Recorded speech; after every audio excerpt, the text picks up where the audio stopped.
चलिए, तो अगला टॉपिक हम लोगों का क्या है, ध्यान देंगे। अगला टॉपिक है हम लोगों का, अभी हमने समझा है टाइम वैल्यू ऑफ मनी क्या है। सिर्फ एक एग्जांपल आपको ध्यान पे रखना है कि दादा के समय का 10 रुपया और आज का 10 रुपया, दोनों में क्या डिफरेंस लग रहा है। आज का 10 रुपया का वैल्यू बहुत कम लग रहा है, दादा के समय का 10 रुपया का वैल्यू बहुत ज़्यादा लग रहा है। सैलरी हुआ करता था 20-50 रुपया, पॉइंट 20-30-40-50। ठीक है, इस पॉइंट को ध्यान पे रखना है। तो यहाँ पे क्वेश्चन आता है कि टाइम वैल्यू ऑफ मनी क्यों होता है, why money has time value, why money has time value, ये मेन समझना है। Why money has time value समझना है क्यों होता है। तो क्वेश्चन आता है money, why money has time value. तो क्वेश्चन आ रहा है कोर रीजन क्या है, पहला inflation, value of money decreases with time. पता है इन्फ्लेशन चल रहा है, एक डिफ्लेशन होता है, इन्फ्लेशन में मनी का रेट गिरता है, डिफ्लेशन में बढ़ता है, लेकिन ऐसा डिफ्लेशन कहीं भी नहीं है, सब जगह इन्फ्लेशन ही है।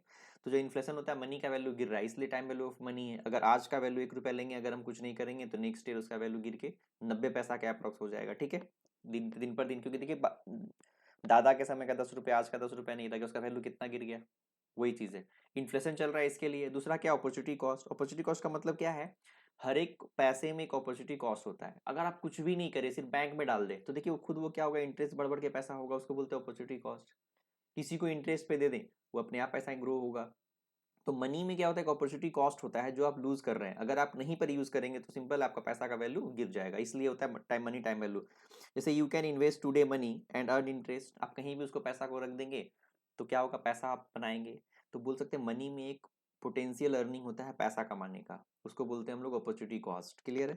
चलिए, फिर बोलता है रिस्क एंड अनसर्टेनिटी। फ्यूचर बहुत अनसर्टेन है, इसलिए करने का मतलब कि आप कोई बोलेगा हम 1 साल के बाद 100 रुपया देंगे और आज 100 रुपया दे रहे हैं, तो आज का 100 रुपया ज्यादा इंपॉर्टेंट हो गया ना, क्योंकि आज का 100 रुपया आपको मिल गया तो ये आप सेफ जोन में आ गए।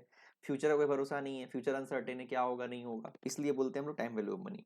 Future is uncertain, present money is safer. अगर आज मिलता है तो आप सेफ जोन में आ गए, और आप कहीं और उसको इन्वेस्ट करके आप पैसा कमा सकते हैं। आप इसको एग्जाम्पल बोल सकते हैं, जैसे ₹100 today can buy more than ₹100 after 5 year due to the rising price. हर एक चीज का दाम बढ़ रहा है, इनडायरेक्टली दिखा जो दाम नहीं बढ़ रहा, पैसे का वैल्यू गिर रहा है, लेकिन हम लोग क्या बोलते हैं, अगर दाम बढ़ रहा है तो बोल सकते हैं ₹100 today can buy more than 100 after 5 year. जैसे हमने एग्जांपल दिया, समोसा का दाम जैसे कि सपोज कीजिए 5 साल पहले, ये हम बोल सकते हैं 5 साल पहले और आज है, या बोलेंगे आज या 5 साल के बाद।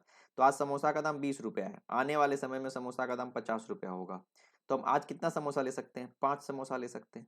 आने वाले समय में कितना समोसा ले पाएंगे, 100 रुपया से मात्र 2 समोसा ले पाएंगे। वही बोल रहा है, ₹100 today can buy more than 100 after 5 year.